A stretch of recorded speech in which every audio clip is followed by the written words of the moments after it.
What's happening, guys? Quick update on the uh, contract negotiations with the Blasters coach, Carlos Queiroz. I know things have gone a little quiet on that end. So here's an update for you. I've been snooping around for information, and I can tell you a couple of things that I know that have stalled a contract, but I can also tell you where we are right now as far as that contract negotiation is concerned.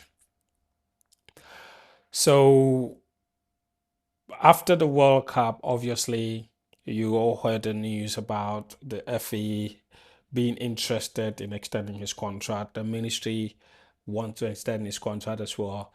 The coach himself also wants to stay. Ideally, when these conditions collide, it usually is a very straightforward matter. A suitor wants a suitee. It's easy to get it done. But in this case, it's not been very easy because it's one thing to take up a project for the World Cup, it's another thing negotiating for a long term contract. Too many things will have to give. And that's where we've been stuck for a little bit.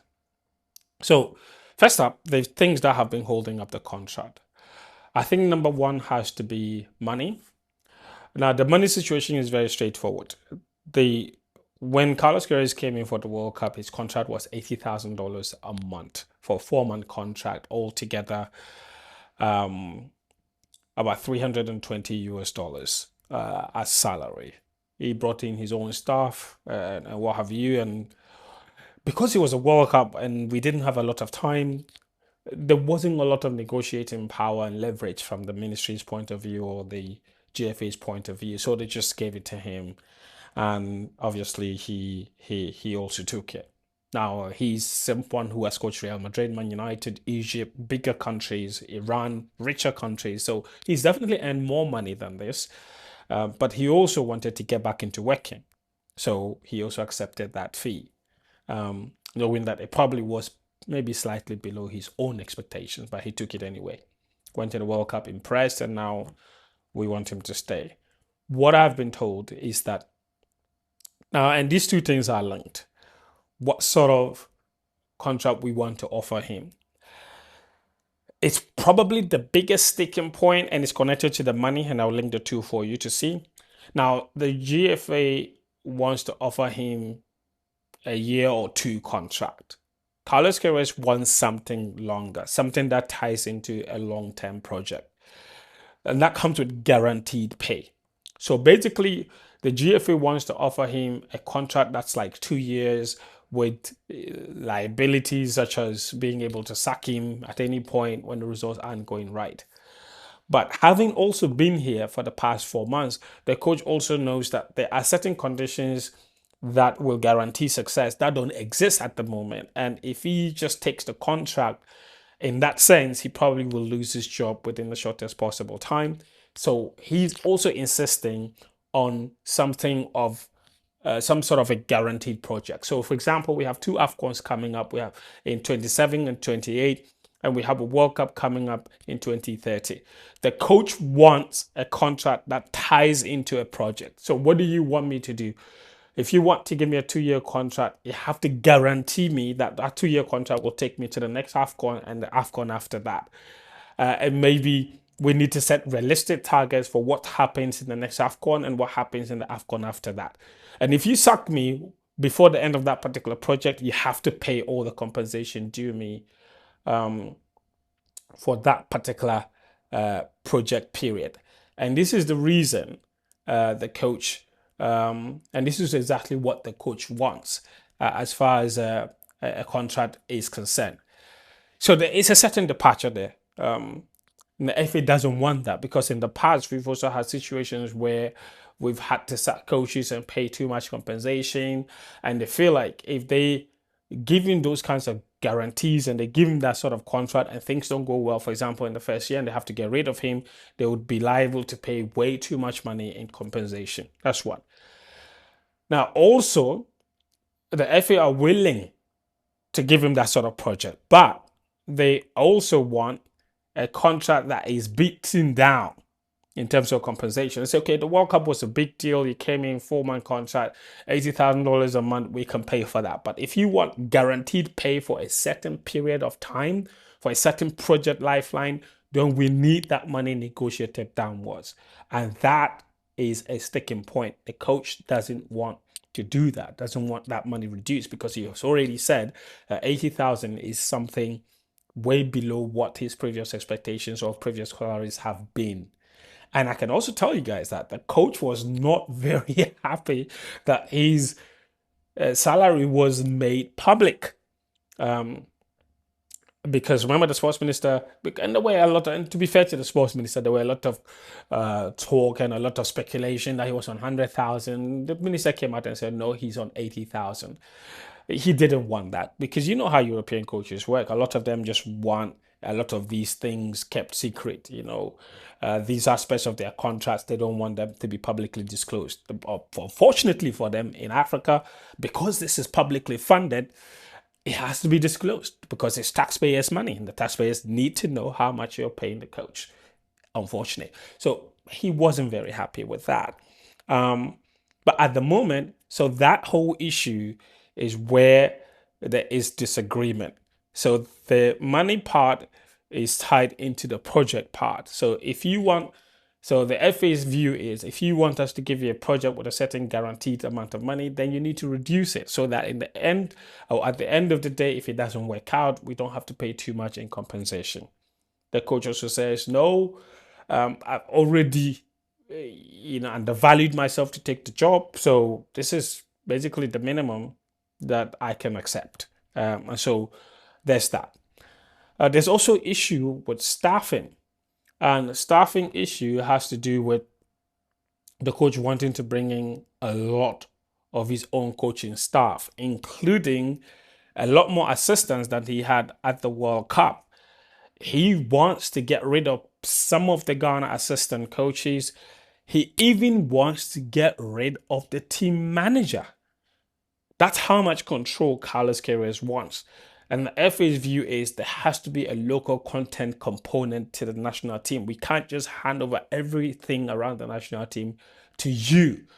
But Carlos Queiroz, having been with the team for the last few months, has a view that the local content around the team, it's what's causing a lot of the influence around the team. And he's not able to wrestle a lot of control around the national team as a result of all the people around the national team. So he wants a bit more control around the national team. The FA also doesn't want to give him way too much control, because they believe that a national team has to have a certain nationalistic approach. And to do that, you need a lot of Ghanaians around him. So that's also something that they're working on. How much local content is he willing to accept as part of his backroom staff? How much is too much for him? That's also something that they are working through at the moment. And it's a big deal for the coach. And all of these things are what have stalled all these negotiations. But there's been progress, and they've made a lot of forward movement in terms of a closeness and proximity to finality of the contract. And I've spoken to some sources that have told me that by the end of this week, they should have concluded everything. And I've also been reliably informed that the coach has already been working behind the scenes and talking to players, monitoring players here and there, because remember that we have an AFCON qualifier at the end of September, I think against Cote d'Ivoire, and then at the beginning of October, we have to play against the Gambia. And he's already started to work, and he needs finality. We need a certain resolution to this whole contract matter, so the work can continue and everybody will know exactly who is in charge going forward. Now, on the Desmond Affair issue, I can tell you from what I've been informed that Desmond Affair at the moment is not an option to be the head coach of the national team unless something dramatic happens. He will not be taking charge of the national team. It seems to me like they are close to finding an agreement with Carlos Queiroz to continue as the national team head coach. So, but if he does sign that contract, expect to see a lot of changes around that backroom stuff. Um, Whether he gets his way entirely to bring his own stuff to manage everything around the national team, that remains to be seen. But there's no doubt that's exactly what he wants before he signs that contract. So we'll see how much he's willing to compromise and the length of that contract and what project he's giving, and whether he will be giving a project that runs beyond or through the two AFCONs or just one, or maybe up to the next World Cup in 2030. That all remains to be seen. But I from every indication and from everything that I know, it seems that they are closer to finding an agreement. One other thing, and this is a secret, guys, that I have discovered, is that you remember when they played against England and Ibrahim Mahama visited them in camp. You remember that story? He promised the players some personal money. I can tell you that each player got paid $20,000 from Ibrahim Mahama's own pocket from that particular promise. The problem was that Carlos Queiroz's own staff were not paid any of that money, and they are not happy. So what I found out was that Ibrahim Mahama wanted to pay the money to only the players. Only the 26 players, officials were not supposed to benefit. And then eventually when officials were included in the payment agreement, the local officials did get their money, but Carlos Queiroz and his staff members did not get a share of the money. They blamed it on some clerical issues, but I mean, what kind of clerical issue could result in only the people he brought in not getting paid? So that is also something that he's not very happy about. There's even a sense that he feels like was a level of discrimination in the whole thing. Like I said, it's a secret, but yeah, so he's not happy with that at all. But I've been told that they're working on getting their money to them. Hopefully, once they receive that, we should get a way forward. So yeah, that's the latest on the coach. Guys, remember to subscribe, okay?